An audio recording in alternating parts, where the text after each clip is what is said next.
किसान मजदूर एकता जिंदाबाद जिंदाबाद जिंदाबाद इनकलाब जिंदाबाद जिंदाबाद जिंदाबाद।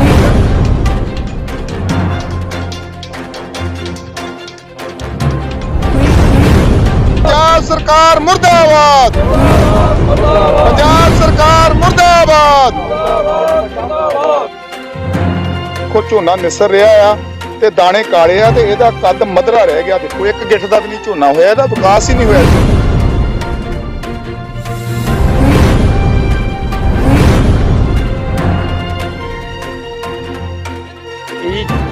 मेरा जो 5 एकड़ झोना है ना, ये चाइना वायरस की लपेट च आ गई ते फिर मजबूरन होके हुण कुछ नहीं दिसदा पिया। मारा ने ਜ਼ਮੀਨ ਜਿਹੜੀ ਆ ਕਿਸਾਨ ਲਈ ਮਾਂ ਹੁੰਦੀ ਹੈ ਤੇ ਜਿਹੜੀ ਫਸਲ ਹੈ ਉਹ ਕਿਸਾਨ ਆਪਣੇ ਬੱਚਿਆਂ ਵਾਂਗੂ ਪਾਲਦਾ ਹੈ ਤੇ ਜਦੋਂ ਕੱਚੀ ਫਸਲ ਦੀ ਵਹਾਈ ਕਰਨੀ ਪੈ ਜਾਵੇ ਤੇ ਉਹ ਦਰਦ ਨੂੰ ਕਿਸਾਨ ਹੀ ਜਾਣ ਸਕਦਾ ਹੈ। ਸੋ ਬਿਲਕੁਲ ਮੈਂ ਗੱਲ ਕਰਨ ਜਾ ਰਿਹਾ ਸਤਵਿੰਦਰ ਸਿੰਘ ਜੋ ਕਿ ਪਿੰਡ ਪੰਡੋਰੀ ਅਟਵਾਲ ਤੋਂ ਹੈ। ਸੋ ਉਹਨੇ ਆਪਣੀ ਠੇਕੇ ਤੇ ਜਿਹੜੀ ਇਹ ਜ਼ਮੀਨ ਲਈ ਸੀ, ਠੇਕੇ ਤੇ ਪੈਲੀ ਲਈ ਸੀ ਜਿਹਦੇ ਵਿੱਚ ਝੋਨਾ ਬੀਜਿਆ ਸੀ ਤੇ ਕਿਤੇ ਨਾ ਕਿਤੇ ਉਹ ਜਿਹੜੀ ਚਾਈਨਾ ਜਿਹੀ ਬਿਮਾਰੀ ਨੇ ਝੋਨੇ ਦੀ ਫਸਲ ਨੂੰ ਪੂਰੀ ਤਰ੍ਹਾਂ ਬਰਬਾਦ ਕਰ ਦਿੱਤਾ ਹੈ। ਮੈਂ ਗੱਲ ਕਰ ਰਿਹਾ ਜ਼ਿਲ੍ਹਾ ਹੁਸ਼ਿਆਰਪੁਰ ਦੇ ਪੈਂਦੇ ਪਿੰਡ ਪੰਡੋਰੀ ਅਟਵਾਲ ਦੀ, ਜਿੱਥੇ ਦੇ ਸਤਵਿੰਦਰ ਸਿੰਘ ਦੀ ਲਾਈਵ ਤਸਵੀਰਾਂ ਦੇਖ ਸਕਦੇ ਆ।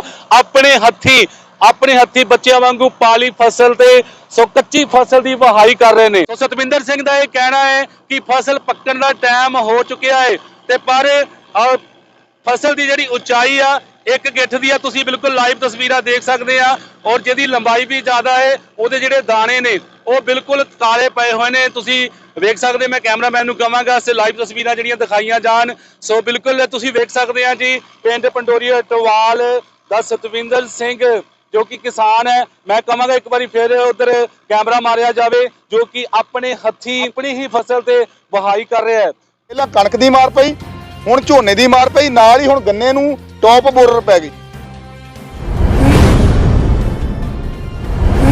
ਨਾਮ ਹਰਵਿੰਦਰ ਕੌਰ, ਸਰਪੰਚ ਪੰਡੋਰੀ ਅਟਵਾਲ। ਜੋ ਸਾਡੀ ਅਸੀਂ ਆਪਣੀ ਹਾਜ਼ਰੀ ਦੇ ਵਿੱਚ ਆਏ ਆ, ਇੱਥੇ ਦੇਖਿਆ ਝੋਨੇ ਦੀ ਫਸਲ ਜਿਹੜੀ ਪੂਰੀ ਖਰਾਬ ਹੋ ਚੁੱਕੀ ਆ। ਤਾਂ ਜਿਹਨੇ ਇਸ ਵੇਲੇ ਆਪਣਾ ਝੋਨਾ ਵਾਇਆ ਉਹਦਾ ਦਿਲ ਪੁੱਛਿਆ ਜਾਣੀ। ਇਹਦਾ ਕੋਈ ਇਲਾਜ ਹੈ ਨਹੀਂਗਾ ਤੇ ਜਦੋਂ ਬਿਨਾਂ ਇਲਾਜ ਤੋਂ ਇਹਨਾਂ ਨੇ ਸਪਰੇਆਂ ਕਰਵਾਈਆਂ, ਮਹਿੰਗੇ ਭਾਅ ਦੀਆਂ ਸਪਰੇਆਂ ਕਰਾਈਆਂ, ਖਾਦਾਂ ਪਵਾਈਆਂ, ਇਹ ਤਾਂ ਉਸ ਵੇਲੇ ਜਾਂ ਤਾਂ ਫਿਰ ਸਾਨੂੰ ਕਹਿ ਦਿੰਦੇ ਕਿ ਇਹਨੂੰ ਬਾਹ ਦਿਓ।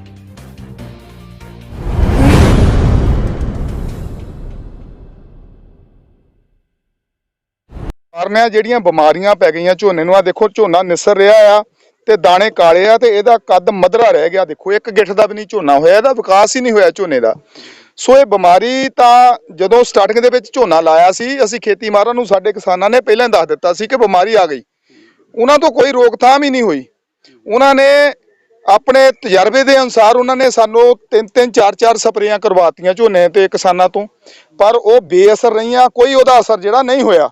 ਸੋ ਹੁਣ ਜਿਹੜਾ ਝੋਨਾ ਪੱਕਣ ਤੇ ਆ ਗਿਆ, ਦੇਖੋ ਕੋਈ ਹਾਲੇ ਤੱਕ ਨਿਸਰਿਆ ਨਹੀਂ ਝੋਨਾ। ਜਿਹੜਾ ਨਿਸਰਿਆ ਉਹਦੇ ਦਾਣੇ ਕਾਲੇ ਆ ਤੇ ਕੁਝ ਮੁੰਜਰਾਂ ਜਿਹੜੀਆਂ ਥੋੜੀਆਂ ਪੱਕ ਚੁੱਕੀਆਂ। ਦੇਖੋ ਇਹ ਸਿਰਫ 5% ਮੁੰਜਰ ਜਿਹੜੀ ਪੱਕੀ ਆ ਤੇ ਜਿਹੜੀ 95% ਜਿਹੜਾ ਦੂਜਾ ਬੁੱਝ ਜਿਹੜਾ ਝੋਨਾ ਆ, ਜਿਹੜਾ ਬੌਣਾ ਝੋਨਾ ਉਹ ਰਹਿ ਗਿਆ ਆ।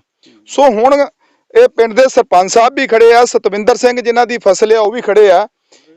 ਇਹ ਜਿਹੜੀ ਜ਼ਮੀਨ ਆ ਇਹ ਪਿੰਡ ਦੀ ਪੰਚਾਇਤ ਦੀ ਜ਼ਮੀਨ ਆ ਔਰ ਪਿੰਡ ਦੀ ਪੰਚਾਇਤ ਦੀ ਜ਼ਮੀਨ ਦਾ ਠੇਕਾ ਵੀ ਜਿਹੜਾ 25-26 ਹਜ਼ਾਰ ਰੁਪਏ ਪ੍ਰਤੀ ਕਿੱਲਾ ਜਿਹੜਾ ਸਾਲ ਦਾ ਦਿੱਤਾ ਹੋਇਆ ਤੇ ਇਹ ਤੇ 25-30 ਹਜ਼ਾਰ ਰੁਪਈਆ ਜਿਹੜਾ ਖਰਚਾ ਵੀ ਆਇਆ ਹੋਇਆ ਹੈ, ਵਿੱਚ ਹੀ ਦਵਾਈਆਂ ਸਪਰੇ ਸਾਰਾ ਕੁਝ ਪਾ ਕੇ। ਤੋਂ ਜਿਹੜਾ ਹੁਣ ਕਿਸਾਨਾਂ ਨੂੰ ਅੱਜ ਮਾਰ ਪਈ ਆ, ਦੇਖੋ ਅਸੀਂ ਤਾਂ ਪਹਿਲਾਂ ਵੀ ਸਰਕਾਰ ਤੋਂ ਮੰਗ ਕੀਤੀ ਸੀਗੀ ਕਿ ਜਿਹੜਾ ਬਣਦਾ ਮੁਆਵਜ਼ਾ ਤੁਸੀਂ ਕਿਸਾਨਾਂ ਨੂੰ ਦਿਓ ਜੋ ਇਹਦੇ ਨੁਕਸਾਨ ਹੋਇਆ, ਕਿਉਂਕਿ ਕਰਜ਼ਾ ਚੱਕ ਕੇ ਕਿਸਾਨ ਖੇਤੀ ਕਰਦੇ ਅੱਜ ਕੱਲ। ਕਿਸਾਨ ਖੁਸ਼ਹਾਲ ਨਹੀਂ ਹੈਗੇ। ਸਰਕਾਰ ਕਹਿੰਦੀ ਸੀ ਬਦਲ ਕਰਾਂਗੇ, ਪਰ ਬਦਲ ਇੱਥੇ ਤੱਕ ਹੋਇਆ ਕਿ ਸਾਨੂੰ ਰੌਲਾ ਪਾਉਂਦਿਆਂ ਨੂੰ ਅੱਜ 1-1.5 ਮਹੀਨਾ ਹੋ ਗਿਆ ਕਿਸਾਨ ਜਥੇਬੰਦੀਆਂ ਨੂੰ, ਪਰ ਉਹਨਾਂ ਨੇ ਗਿਰਦਾਵਰੀ ਕਰਾਉਣ ਦੇ ਹੁਕਮ ਨਹੀਂ ਦਿੱਤੇ। ਜੇ ਗਿਰਦਾਵਰੀ ਨਹੀਂ ਕਰਾਉਗੇ, ਜਿਸ ਤਰ੍ਹਾਂ ਅੱਜ ਫਸਲ ਕਿਸਾਨ ਬਾਹਰ ਆਏ ਆ, ਇਹਨਾਂ ਨੇ 5 ਕਿੱਲੇ ਵਾਹੇ ਆ ਤਾਂ ਇਹਨਾਂ ਦਾ ਘੱਟੋ ਘੱਟ 2.5 ਲੱਖ ਰੁਪਏ ਦਾ ਨੁਕਸਾਨ ਹੋਇਆ। ਤੋਂ ਅੱਜ ਕਰਜ਼ੇ ਦੀ ਪੰਡ ਹੇਠ ਕਿਸਾਨ ਆਊਗਾ ਤੇ ਕੱਲ ਨੂੰ ਜਦੋਂ ਇਹਨਾਂ ਦੇ ਪਟਵਾਰੀ ਖੇਤਾਂ 'ਚ ਆਊਗੇ ਫਿਰ ਉਹਨਾਂ ਨੇ ਆ ਕੇ ਦੇਖਣਾ ਕਿ ਇੱਥੇ ਝੋਨਾ ਹੀ ਹੈ ਨਹੀਂ ਸੀ। ਔਰ ਅਸੀਂ ਹੁਣ ਨਾਇਬ ਤਹਿਸੀਲਦਾਰ ਸਾਹਿਬ ਨੂੰ ਵੀ ਫੋਨ ਕਰ ਦਿੱਤਾ, ਸਾਡੇ ਕੋਲ CID ਵਿਭਾਗ ਵਾਲੇ ਵੀ ਸਾਡੇ ਵੀਰ ਆਏ, ਉਹਨਾਂ ਨੂੰ ਵੀ ਦੱਸ ਦਿੱਤਾ ਕਿ 5 ਏਕੜ ਜਿਹੜਾ ਝੋਨਾ ਇਹ ਵੱਧ ਦਿੱਤਾ ਆ ਔਰ ਇਹਦੀ ਗਿਰਦਾਵਰੀ ਕਰਵਾਓ। ਸਰਕਾਰ ਨੂੰ ਵੀ ਅਪੀਲ ਕੀਤੀ ਆ ਕਿ ਬਣਦਾ ਮੁਆਵਜ਼ਾ ਜਿਹੜਾ ਕਿਸਾਨਾਂ ਨੂੰ ਦਿਓ। ਕਿਸਾਨਾਂ ਦੀ ਬਾਹ ਫੜੋ। ਨਹੀਂ ਤਾਂ ਦੇਖੋ ਸਰਪੰਚ ਸਾਹਿਬ ਖੜੇ ਆ, ਇਹ ਜਿੰਨਾ ਇਹਨਾਂ ਦੀ ਪੰਚਾਇਤ ਦਾ ਠੇਕਾ ਆ, ਉਹ ਠੇਕਾ 1 ਸਾਲ ਵਾਸਤੇ ਮੇਰੇ ਹਿਸਾਬ ਨਾਲ ਇਹਨਾਂ ਦਾ ਤਾਂ ਮਾਫ ਕਰ ਦੇਣਾ ਚਾਹੀਦਾ, ਕਿਉਂਕਿ ਜਿਹੜੇ ਦੂਜੇ ਕਿਸਾਨ ਆ ਉਹਨਾਂ ਨੂੰ ਬਣਦਾ ਮੁਆਵਜ਼ਾ ਜਿਹੜਾ ਸਰਕਾਰ ਆ ਉਹ ਇਹ ਕਿਸਾਨਾਂ ਨੂੰ ਦੇਵੇ। ਡਾਕਟਰਾਂ ਨਾਲ ਵੀ ਗੱਲ ਹੋਈ, ਮਾਹਰਾਂ ਨਾਲ ਵੀ ਗੱਲ ਹੋਈ ਆ, ਉਹਨਾਂ ਨੇ ਤਾਂ ਹੱਥ ਖੜੇ ਕਰ ਦਿੱਤੇ ਆ ਕਿ ਇਸ ਬਿਮਾਰੀ ਦਾ ਕੋਈ ਇਲਾਜ ਹੈ ਨਹੀਂਗਾ। ਤੇ ਜਦੋਂ ਬਿਨਾਂ ਇਲਾਜ ਤੋਂ ਇਹਨਾਂ ਨੇ ਸਪਰੇਆਂ ਕਰਵਾਈਆਂ, ਮਹਿੰਗੇ ਭਾਅ ਦੀਆਂ ਸਪਰੇਆਂ ਕਰਾਈਆਂ, ਖਾਦਾਂ ਪਵਾਈਆਂ, ਇਹ ਤਾਂ ਉਸ ਵੇਲੇ ਜਾਂ ਤਾਂ ਫਿਰ ਸਾਨੂੰ ਕਹਿ ਦਿੰਦੇ ਕਿ ਇਹਨੂੰ ਵਾਹ ਦਿਓ। ਅੱਜ ਜਦੋਂ ਹਜ਼ਾਰਾਂ ਰੁਪਈਆ ਖਰਚ ਕਰ ਦਿੱਤਾ, ਜਦੋਂ ਫਸਲ ਪੱਕਣ ਤੇ ਆ ਗਈ, ਉਦੋਂ ਹੁਣ ਉਹਨਾਂ ਦੀ ਸਲਾਹ ਆ ਕਿ ਇਹਨੂੰ ਵਾਹ ਦਿਓ। ਇਹਦੇ ਵਿੱਚ ਦੱਸੋ ਕਿ ਕਸੂਰ ਮਾਹਰਾਂ ਦਾ ਕਿ ਕਿਸਾਨ ਦਾ ਕਸੂਰ ਆ? ਕਿਸਾਨ ਤਾਂ ਦੋਨੇ ਪਾਸੇ ਪਿਸਿਆ ਜਾ ਰਿਹਾ, ਕਿਸਾਨ ਨੂੰ ਦੋਹਰੀ ਮਾਰ ਪੈ ਰਹੀ ਆ। ਸੋ ਸਾਡੀ ਤਾਂ ਇਹੀ ਸਰਕਾਰ ਤੋਂ ਮੰਗ ਆ ਕਿ ਵਿਸ਼ੇਸ਼ ਗਿਰਦਾਵਰੀ ਕਰਵਾ ਕੇ ਜਿਹੜੇ ਵੀ ਪੀੜਤ ਕਿਸਾਨ ਆ ਉਹਨਾਂ ਨੂੰ ਬਣਦਾ ਮੁਆਵਜ਼ਾ ਦਿਓ। ਨਹੀਂ ਤਾਂ ਆਉਣ ਵਾਲੇ ਸਮੇਂ ਦੇ ਵਿੱਚ ਤੁਹਾਨੂੰ ਪਤਾ ਹੀ ਆ ਕਿਸਾਨ ਜਥੇਬੰਦੀਆਂ ਦਾ ਫਿਰ ਸਾਤੇ ਵੀ ਐਲੀਗੇਸ਼ਨ ਇਹ ਆਉਂਦੇ ਆ, ਇਹ ਖਰੇ ਘਰੋਂ ਵਿਹਲੇ ਹੀ ਆ, ਸੜਕਾਂ 'ਚ ਬਹਿ ਜਾਂਦੇ ਆ, ਸਾਡਾ ਜਲੂਸ ਕੱਢਦੇ ਆ। ਤਾਂ ਫਿਰ ਜਲੂਸ ਇਹਨਾਂ ਦਾ ਕੱਢਣਾ, ਹੋਰ ਅਸੀਂ ਕੀ ਕਰਨਾ? ਇਹਨਾਂ ਦੇ ਹਾਰ ਥੋੜੀ ਹੁਣ ਪਾਉਣੇ ਆ। ਮੈਂ ਟਾਂਡੇ ਇਲਾਕੇ ਦੇ ਵਿੱਚ ਵੀ ਕੱਲ ਝੋਨਾ ਬਾਇਆ, ਸਾਡੇ ਤੱਲਾ ਮੱਦਾ, ਮਿਆਣੀ, ਕਦਾਰੀ ਚੱਕ ਇਧਰਲੀ ਸਾਈਡ ਨੂੰ ਜਿਹੜਾ ਝੋਨਾ ਬੜਾ ਪ੍ਰਭਾਵਿਤ ਹੋਇਆ। ਸੋ ਆ ਬੋਦਲ ਬੇਰਸ਼ੇ ਦੇ ਵਿੱਚੋਂ ਵੀ ਫੋਨ ਆਇਆ ਕਿ ਉਹਨਾਂ ਦੀ ਝੋਨੇ ਦੀ ਫਸਲ ਵੀ ਜਿਹੜੀ ਖਰਾਬ ਹੋਈ ਆ। ਸੋ ਸਰਕਾਰ ਆਪਣੀਆਂ ਅੱਖਾਂ ਤੋਂ ਪੱਟੀ ਖੋਲੇ, ਸਰਕਾਰ ਕਿਸਾਨਾਂ ਤੇ ਗਰੀਬਾਂ ਦੀ ਸੋਚੇ, ਤਾਂ ਹੀ ਆਉਣ ਵਾਲੇ ਸਮੇਂ ਦੇ ਵਿੱਚ ਪੰਜਾਬ ਦੇ ਵਿੱਚ ਸੁਧਾਰ ਹੋਊਗਾ, ਤਾਂ ਹੀ ਆਉਣ ਵਾਲੇ ਸਮੇਂ ਦੇ ਵਿੱਚ ਪੰਜਾਬ ਦੀ ਖੇਤੀ ਬਚੂਗੀ। ਔਰ ਦੂਜੀ ਗੱਲ ਮੈਂ ਕਰਦਾ, ਹਾਲੇ ਤਾਂ ਸਾਡੇ ਨੌਜਵਾਨ, ਸਾਡੇ ਪੁੱਤਰ ਧੀਆਂ ਵਿਦੇਸ਼ਾਂ ਦੇ ਵਿੱਚ ਚਲ ਗਏ ਆ, ਔਰ ਕਿਤੇ ਨਾ ਕਿਤੇ ਪੰਜਾਬ ਦਾ ਬਚਾਅ ਆ। ਨਹੀਂ ਤਾਂ ਜੇ ਉਹ ਇੱਥੇ ਹੁੰਦੇ ਤੇ ਆ ਕੀ ਕਿੱਤਾ ਕਰਨਾ ਸੀ? ਕਿਹੜਾ ਇਹਨਾਂ ਨੇ ਜਿਹੜਾ ਸਾਨੂੰ ਰੁਜ਼ਗਾਰ ਦਿੱਤਾ ਆ, ਕਿਹੜੇ ਰੁਜ਼ਗਾਰ ਤੇ ਸਾਨੂੰ ਇਹਨਾਂ ਨੇ ਸਰਕਾਰਾਂ ਨੇ ਲਾਉਣਾ ਸੀ? ਸਿਰਫ ਲਾਰੇ ਲੱਪੇ ਲਾ ਕੇ ਜਿਹੜਾ ਆਪਣਾ ਟਾਈਮ ਟਪਾ ਰਹੀ ਆ ਸਰਕਾਰ। ਉਹ ਜਿਹੜਾ ਨਰਮੇ ਦੀ ਤੁਸੀਂ ਗੱਲ ਕਰਦੇ ਹੋ, ਵੀ ਬੜੇ ਚਿਰ ਬਾਅਦ ਗਿਰਦਾਵਰੀ ਹੋਈ ਆ, ਤੇ ਕਿਸਾਨਾਂ ਦੇ ਹਤੈਸ਼ੀ ਦੀ ਗੱਲ ਕਰਦੇ, ਗਿਰਦਾਵਰੀ ਹਾਲੇ ਸਾਡੀ ਤਾਂ ਝੋਨੇ ਦੀ ਹੋਈ ਨਹੀਂ। ਕਣਕ ਦਾ ਮੁਆਵਜ਼ਾ ਹਾਲੇ ਤੱਕ ਸਾਨੂੰ ਨਹੀਂ ਮਿਲਿਆ।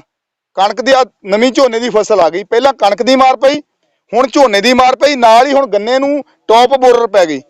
ਤੀਜਾ ਜਿਹੜਾ ਨੁਕਸਾਨ ਸਾਡਾ ਕਿਸਾਨ ਦਾ ਉੱਥੇ ਹੋ ਗਿਆ, ਉਹ ਸੋ ਆ ਇੱਕ ਨਹਿਰ ਦਾ ਵਾਅਦਾ ਕੀਤਾ ਸੀ ਇਹਨਾਂ ਦੇ ਨੁਮਾਇੰਦਿਆਂ ਨੇ, ਉਹ ਚਲੋ ਬਾਅਦ ਦੇ ਵਿੱਚ ਆਪਾਂ ਖਬਰ ਕਰਾਂਗੇ। ਉਹ ਤੋਂ ਵੀ ਜਿਹੜੇ ਪੈਰ ਪਿੱਛੇ ਖਿੱਚਦੀ ਨਜ਼ਰ ਆ ਰਹੀ ਆ।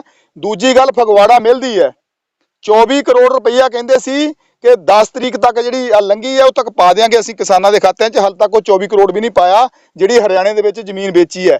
ਤੇ ਉਸ ਮਿੱਲ ਨੂੰ ਚਲਾਉਣ ਦੀ ਗੱਲ ਕੀਤੀ ਸੀ ਕਿ ਫਗਵਾੜਾ ਮਿੱਲ ਜਿਹੜੀ ਚਲਾਈ ਜਾਵੇ। ਸੋ ਅੱਜ ਪਿਛਲੇ ਕੱਲ ਪਰਸੋਂ ਦੀ ਗੱਲ ਆ, ਕੇਨ ਕਮਿਸ਼ਨਰ ਵੱਲੋਂ ਇੱਕ ਨੋਟਿਸ ਜਾਰੀ ਕਰ ਦਿੱਤਾ ਜਾਂਦਾ ਆ ਕਿ ਪ੍ਰਾਈਵੇਟ ਮਿੱਲ ਵਾਲੇ ਸਾਡੇ ਕੋਲ ਆਓ, ਜਿਹੜਾ ਫਗਵਾੜੇ ਮਿੱਲ ਦਾ ਜਿੰਨਾ ਏਰੀਆ ਉਹ ਦੂਜੀਆਂ ਮਿੱਲਾਂ ਨੂੰ ਵੰਡ ਦਿੱਤਾ ਜਾਵੇ। ਤੇ ਜਦੋਂ ਵੰਡੂਗੇ, ਹੁਣ ਸਾਡੀ ਦਸੂਹਾ ਮਿੱਲ ਆ, ਮੁਕੇਰੀਆਂ, ਭੋਗਪੁਰੇ ਦੇ ਕੋਲ ਤਾਂ ਆਲਰੇਡੀ ਗੰਨਾ ਵਧਿਆ, ਤੇ ਸਾਡੇ ਇਲਾਕੇ ਦੇ ਵਿੱਚ ਗੰਨਾ ਵਧਿਆ, ਤੇ ਦੇਊਗੇ ਕਿਹਨੂੰ? ਤੇ ਜੇ ਅਲਾਟ ਹੋਊਗਾ ਤਾਂ ਫਿਰ ਅਮਲੋਹ ਨੂੰ ਹੋਊਗਾ, ਧੂਰੀ ਨੂੰ ਹੋਊਗਾ। 200 ਕਿਲੋਮੀਟਰ ਕਿਸਾਨ ਜਿਹੜੇ ਦੂਰ ਜਾਊਗੇ। ਤੇ ਸਰਕਾਰ ਤਾਂ ਇਹ ਵੀ ਵਾਅਦਾ ਕਰਦੀ ਸੀ ਕਿ ਅਸੀਂ ਜਿੰਨੀਆਂ ਪੁਰਾਣੀਆਂ ਮਿੱਲਾਂ ਖੜੀਆਂ ਸਹਿਕਾਰੀ ਉਹਨਾਂ ਨੂੰ ਵੀ ਚਲਾਵਾਂਗੇ, ਪਰ ਜਿਹੜੀ ਹੁਣ ਚੱਲਦੀ ਮਿੱਲ ਆ ਫਗਵਾੜੇ ਵਾਲੀ, ਇਹਨੂੰ ਤਾਂ ਆਪਣੇ ਕਬਜ਼ੇ ਤੇ ਲੈ ਕੇ ਚਲਾ ਲੈਣਾ। ਜੇ ਤੁਹਾਡਾ ਆਹੀ ਖਬਰਾਂ ਲਾ ਦੇਣੀਆਂ, ਸਭ ਕੁਝ ਹੋ ਜਾਣਾ, ਜੇ ਇਹ ਨਹੀਂ ਗਿਰਦਾਵਰੀ ਕਰਦੇ ਕੀ ਸੰਘਰਸ਼ ਕੋਈ ਲਿਖੋਗੇ? ਦੇਖੋ, ਅਸੀਂ ਇੱਕ ਵਾਰੀ ਡੀਸੀ ਸਾਹਿਬ ਨੂੰ ਮਿਲਣਾ ਆ, ਅਖਬਾਰਾਂ ਵੀ ਰੋਜ਼ ਪੜ੍ਹਦੇ ਆ, ਜ਼ਿਲ੍ਹਾ ਪ੍ਰਸ਼ਾਸਨ ਵੀ ਰੋਜ਼ ਅਖਬਾਰਾਂ ਪੜ੍ਹਦੇ ਆ, CID ਜਰੀਏ ਵੀ ਉੱਪਰ ਤੱਕ ਖਬਰਾਂ ਪਹੁੰਚਦੀਆਂ, ਪਰ ਆਪਣੇ ਵੱਲੋਂ ਅਸੀਂ ਇੱਕ ਵਾਰੀ ਡੀਸੀ ਸਾਹਿਬ ਨੂੰ ਦੱਸ ਦੇਣਾ ਵੀ ਗਿਰਦਾਵਰੀ ਕਰਵਾ ਲਓ। ਨਹੀਂ ਗਿਰਦਾਵਰੀ ਕਰਾਉਣੇ, ਫਿਰ ਕੋਈ ਨਵਾਂ ਐਕਸ਼ਨ ਜਿਹੜਾ ਅਸੀਂ ਰਲ ਮਿਲ ਕੇ ਲਵਾਂਗੇ। ਤੇ ਅਸੀਂ ਹੁਣ ਗੱਲ ਕਰਦੇ ਹਾਂ ਜਿਹੜੇ ਕਿ ਜਿਨ੍ਹਾਂ ਨੇ ਇਹ ਖੇਤ ਜੋ ਠੇਕੇ ਦੇ ਉੱਤੇ ਲਏ ਸੀ, ਇਹ ਸਤਵਿੰਦਰ ਜੀ ਆਪਣਾ ਨਾਮ ਹੈ ਨਾ? ਹਾਂਜੀ। ਤੇ ਸਤਵਿੰਦਰ ਜੀ ਜਿਹੜੇ ਕਿ ਇੱਕ ਕਿਸਾਨ ਨੇ, ਤੇ ਕੀ ਕਹਿਣਾ ਚਾਹੁੰਦੇ ਹੋ ਤੁਸੀਂ ਅੱਜ ਜਿਹੜਾ ਇਹ ਤੁਹਾਨੂੰ ਆਪਣੇ ਇਹ ਜੀ ਮੇਰਾ ਜਿਹੜਾ 5 ਏਕੜ ਝੋਨਾ ਆ ਨਾ, ਇਹ ਚਾਈਨਾ ਵਾਇਰਸ ਦੀ ਲਪੇਟ 'ਚ ਆ ਗਿਆ ਹੈ। ਤੇ ਫਿਰ ਮਜਬੂਰਨ ਹੋ ਕੇ ਹੁਣ ਕੁਛ ਨਹੀਂ ਦਿਸਦਾ ਪਿਆ, ਮਾਹਰਾਂ ਨੇ ਵੀ ਹੱਥ ਖੜੇ ਕਰ ਦਿੱਤੇ ਆ ਕਿ ਅਸੀਂ ਇਹਦਾ ਕੁਛ ਨਹੀਂ ਹੱਲ ਕਰ ਸਕਦੇ, ਤੇ ਫਿਰ ਮੈਨੂੰ ਵਾਹੁਣਾ ਪਿਆ। ਤੇ ਕੀ ਮੰਗ ਕਰਦੇ ਹੋ ਹੁਣ? ਮੰਗ ਕੁਝ ਨਹੀਂ, ਸਰਕਾਰ ਕੋਈ ਨਾ ਕੋਈ ਮੁਆਵਜ਼ਾ ਸਾਨੂੰ ਦੇਵੇ, ਜਿਹਦੇ ਨਾਲ ਅਸੀਂ ਆਪਣਾ ਮਤਲਬ ਕਿ ਰੋਜੀ ਰੋਟੀ ਕਮਾ ਕੇ ਖਾ ਸਕੀਏ। ਇੱਥੋਂ ਤਾਂ ਸਾਡੇ ਹੱਥ ਰਹਿ ਆ ਕੁਛ ਨਹੀਂ, ਇੱਥੋਂ ਤਾਂ ਅਸੀਂ ਖਾਲੀ ਰਹਿ ਗਏ ਹਾਂ। ਇਸ ਤੋਂ ਇਲਾਵਾ ਆਪਣੀ ਜ਼ਮੀਨ ਵੀ ਹੈ ਤੁਹਾਡੇ ਤੋਂ? ਹਾਂਜੀ। ਕਿੰਨੀ ਜ਼ਮੀਨ ਹੈ? ਮੇਰੇ ਕੋਲ 2 ਏਕੜ ਜੀ। ਠੀਕ ਹੈ। ਤੇ ਉੱਥੇ ਦਾ ਕਿੱਦਾਂ ਦੇ ਹਾਲਾਤ ਹੈ, ਜਿਹੜੀ ਉਹ ਜ਼ਮੀਨ ਹੈ ਉੱਥੇ ਦੀ? ਉਹਦੇ ਵਿੱਚ ਗੰਨਾ ਲੱਗਾ ਜੀ। ਹਾਂਜੀ, ਮੇਰਾ ਨਾਮ ਹਰਵਿੰਦਰ ਕੌਰ, ਸਰਪੰਚ ਪੰਡੋਰੀ ਅਟਵਾਲ। ਜੋ ਅਸੀਂ ਆਪਣੀ ਹਾਜ਼ਰੀ ਦੇ ਵਿੱਚ ਆਏ ਆ, ਇੱਥੇ ਦੇਖਿਆ ਝੋਨੇ ਦੀ ਫਸਲ ਜਿਹੜੀ ਪੂਰੀ ਖਰਾਬ ਹੋ ਚੁੱਕੀ ਆ। ਤਾਂ ਜਿਹਨੇ ਇਸ ਵੇਲੇ ਆਪਣਾ ਝੋਨਾ ਵਾਇਆ, ਉਹ ਤਾਂ ਉਹਦਾ ਦਿਲ ਪੁੱਛਿਆ ਜਾਣੀ ਹੈ ਕਿ ਕਿੰਨੀ ਮਿਹਨਤ ਹੋਈ ਹੈ ਇਸ ਉੱਤੇ। ਠੀਕ ਹੈ ਜੀ, ਆਪਣਾ ਰੋਟੀ ਪਾਣੀ ਛੱਡ ਕੇ ਸਾਰੀ ਖੇਤੀਬਾੜੀ ਦਾ ਕਿੰਨਾ ਧਿਆਨ ਦੇਣਾ ਪੈਂਦਾ, ਉਹਦੇ ਬਾਵਜੂਦ ਵੀ ਕੋਈ ਬਿਮਾਰੀ ਦੇ ਕਾਰਨ ਫਸਲ ਖਰਾਬ ਹੋ ਜਾਵੇ ਤਾਂ ਆਪਣਾ ਮਨ ਤਾਂ ਖਰਾਬ ਹੁੰਦਾ ਹੀ ਆ।